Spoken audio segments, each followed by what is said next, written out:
In this video, we will discuss how to install and set up the distribution power panel for Bliss automation. Before installation, use the chart in the installation instructions to determine the correct wire gauge necessary for the job. At the motor end of the wire run, strip the wire and attach it to the motor. Be sure to note which color wire is applied to the positive side and which color is applied to the negative side. Repeat for every motor. You may want to use some tape to label the panel end of each wire run to help keep the project organized. Once the location for the panel has been determined, mount the panel using the provided hardware.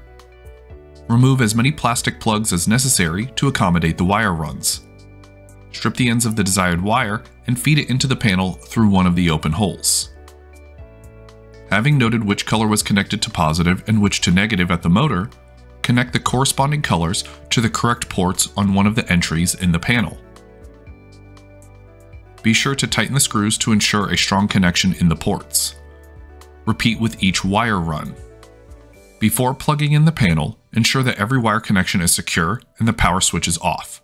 Attach the power cord and plug it into the outlet. Turn on the power switch. The shades now have power.